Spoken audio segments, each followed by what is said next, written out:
Hi, and welcome back to our continuing.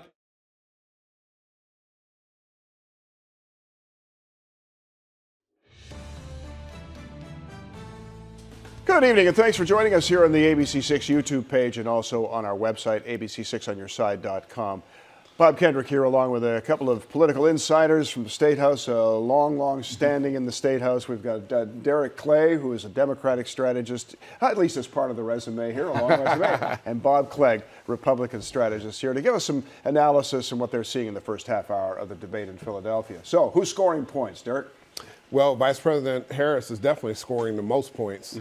She's come out very strongly talking about her platform, talking about the things that are going to be good for the American people, and quite honestly, giving a contrast between her and the former president. What's been a key contrast you've seen so far? I think just for one, making sure that she is contrasting her stances on abortion, her stances on immigration, and the economy. Bob? Well, I mean, I think she's doing a lot of talking, but she's not really being specific on anything. And in fact, the question on immigration, she was asked, why did you and President Biden wait so long before you started taking measures to, shut down the border? And she never answered it. And of course she never answered it because she doesn't have an answer for it. Instead of answering it, she just tried to attack President Trump on immigration, which was ridiculous.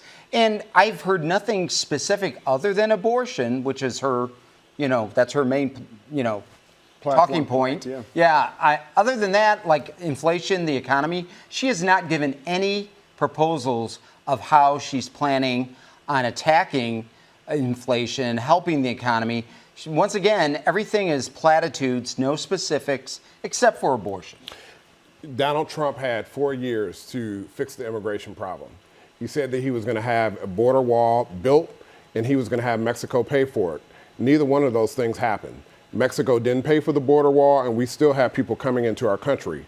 So the Biden-Harris administration is really fixing the inconsistencies of the Trump administration. After they let in 15 million people, which never came in during Donald Trump's years. See, that's the whole thing. Once again, you compare the Biden-Harris years to the Trump years. Once again, not only on the economy, but on immigration. You never had that kind of flooding of the border during the Trump years. You had 4 years to fix the problem, and you all did nothing about it. And you had said 3.5 years. You said that Mexico was going to fix it, and they did not fix. The Trump administration did not fix it. But there were less. You have to admit, and Mexico did not pay for it. You have to admit there were less people coming across the border under President Trump than under President Biden. You have to admit It's always the rhetoric. No. And they had 3.5 years to fix it, and they didn't.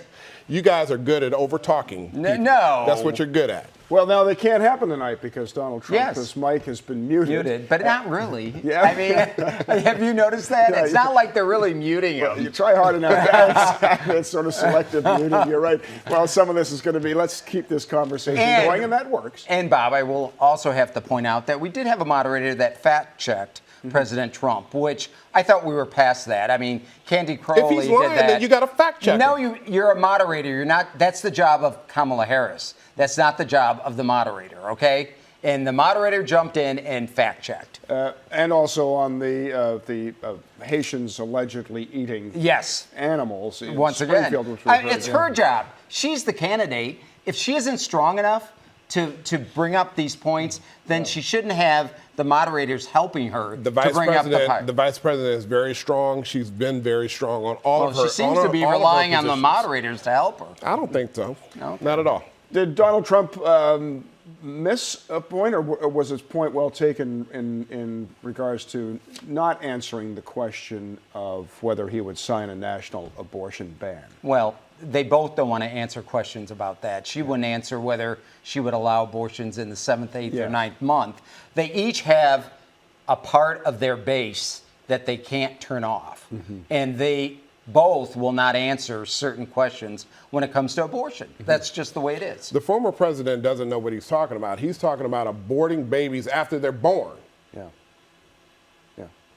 Well, he's talking about babies that are born, go through an abortion and are born alive. And what do you do with them? That's what he's talking about. And the governor of Virginia did say, well, we got to put that baby aside and make that decision later. He did say that. That's not a lie. That's nothing that Donald Trump made up. Ralph Northam said those words as governor of Virginia, and he just pointed out. Now, what are you supposed to do? I mean, what do you call that when you say, oh, well, if a baby gets through an abortion alive, we just got to put it aside and decide that later? What do you call that? Is Donald Trump providing enough specifics about his economic plan? Tariffs has been the one plank that he's stood on here in the debate. Does he need to do more? Because the vice president had several plans that she... Which were? Well, the tax credit for extending the tax credit for children up to $6,000 and also the $50,000 for startup businesses. President Trump's talked about, and J.D. Vance talked about a $5,000 tax credit, which was before her $6,000. So they've talked specifics in the past. I think he was just trying to point out the fact that they've just bumbled the economy for 3.5 years. And why would you have any hope that she somehow could turn it around when she's been part of this? Again, it's all rhetoric. I mean, when you have Vice President Harris is giving specifics about how she will make the economy better in this country, you hear the rhetoric from former President Trump. And it's all rhetoric. There's no specifics to his plan, whereas you have very clear specifics with the Harris plan. She didn't even have a plan until Sunday night. She didn't have a policy page on her website until Sunday night, and even part of that she had was it. taken, She just didn't show it to you until Sunday night. She didn't want the public to find out, and even part of that was taken from the Joe Biden. So I mean, if you want to have the question of will she continue what's been going on under Joe Biden? Well, yes. I mean, she's copying his campaign plan or part of it as hers. So what do you expect? Well, before we head back in to watch the debate here, the plan, I think, going in, the thought was that there was nothing for Donald Trump to lose. This was the opportunity for Kamala Harris to set herself apart from the Biden administration, stand alone on her policies, answer whatever Trump would fire at her as far as her policies and reversals and such. Has she managed to do that, Derek? Has she managed to stand up and tell us who Kamala Harris is yet? She did that very clearly tonight so far. She's talked about the economy. She's talked about abortion rights for women. And she's talked about the immigration issue. And I think that she's clearly stated her plan for how she's going to roll that out in her presidency. So we know Donald Trump. We know what he's all about now. Has Kamala Harris taught us who Kamala Harris is tonight? Well, we got to ask the question: is Kamala Harris going to be, if she becomes president, is she going to be the Kamala Harris of today, or is it the Kamala Harris that from 4 years ago that believed on having an open border and all the other flip-flops that she's gone through? And we really have to ask the question: is she somebody that will just say or do whatever she has to get elected? Because that's what Bernie Sanders said Sunday on one of the morning shows, that he thinks she's still as progressive like him, but she's just got to say the things that she needs to say to get elected. And, he said the quiet part out loud. So I don't really care what she's saying tonight. The problem, the American people, is can you believe what she says tonight? And can you believe whether she'll do that or not? Donald Trump did that in 2016. It's not going to happen this time, and Vice President Harris will be president in January. All right. We'll see. We'll get back and watch the debate. Derek Clay and Bob Clegg, thanks so much for joining us. And thank you for joining us as well here on YouTube and also our website. We'll get back to the debate and be analyzing it for you a little bit later on during ABC 6 News tonight at 11.